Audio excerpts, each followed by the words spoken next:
নমস্কার বন্ধুরা, মিঠির রান্নাঘরে তোমাদের সকলকে স্বাগত। আজকে আমি করছি মাশরুম পকোড়া। তার জন্য দেখো গ্যাসে কড়া বসিয়ে দিয়েছি। কড়া গরম হয়ে গেছে, তার মধ্যে আমি টুকরো করে কাটা মাশরুমগুলো দিয়ে দিচ্ছি। দেখো এর মধ্যে দিয়ে হালকা অল্প জল দিয়ে এটা একটু ভাপিয়ে নেব। জলের মধ্যে দেখো দিয়ে দিলাম মাশরুমগুলো। অল্প একটু ভাপিয়ে নিয়ে আমি জলটা ঝরিয়ে নেব। নিয়ে দেখো বাটির মধ্যে মাশরুমগুলো আমি নিয়ে নিয়েছি।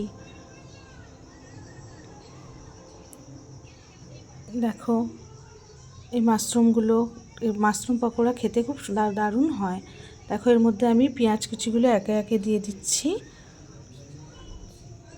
এবার পেঁয়াজ কুচিগুলো দিয়ে তারপর এর মধ্যে আমি একে একে দেখো আদা রসুন গ্রেট করে রেখেছিলাম, সেটাও দিয়ে দিলাম। ভালো করে মেখে নিচ্ছি।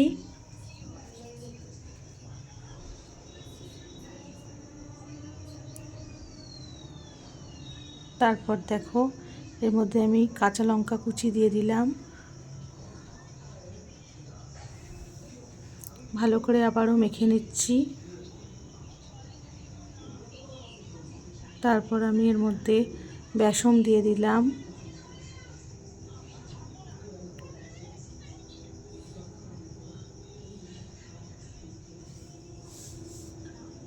লবণ দিয়ে দিলাম। দিয়ে আবারও হাতের দ্বারা ভালো করে মেখে নিচ্ছি।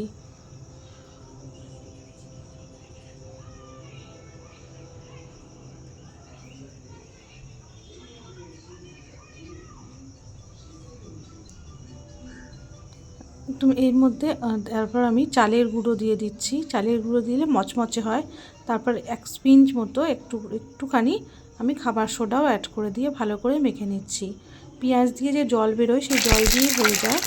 দেখো গ্যাসে কড়া বসিয়ে নিয়ে আমি সাদা তেল দিয়ে দিয়েছি। এবার আমি গোল গোল করে নিয়ে ওটা ভেজে নিচ্ছি। আমি এর মধ্যে জল দিয়ে নিই। আমি হাতের দ্বারা মেখেছি, যা জল বেরোচ্ছে তাতেই আমার মাখা হয়ে গেছে। তোমরা চাইলে একটু জলও দিতে পারো। দেখো এটাকে আমি ছেড়ে দিচ্ছি। দেখো এক পিঠ ভাজা হয়ে গেছে। এবার আমি উল্টে নেব।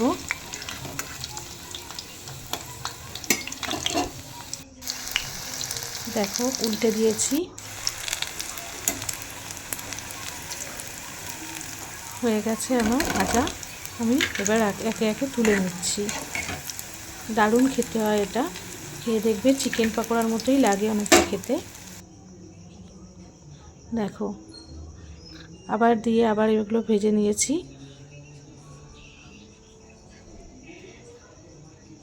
দিয়ে আমি প্লেটে তুলে নিয়েছি। এটা আমরা গরম ভাত ডালের সাথেও খেতে পারি, আবার টমেটো সসের সাথেও সার্ভ খেতে পারি আমরা। এটা খেতে খুব দারুণ হয়। তোমরা রেসিপিটা বাড়িতে ট্রাই করো আর আমাকে লিখতে ভুলো না কেমন হয়েছে।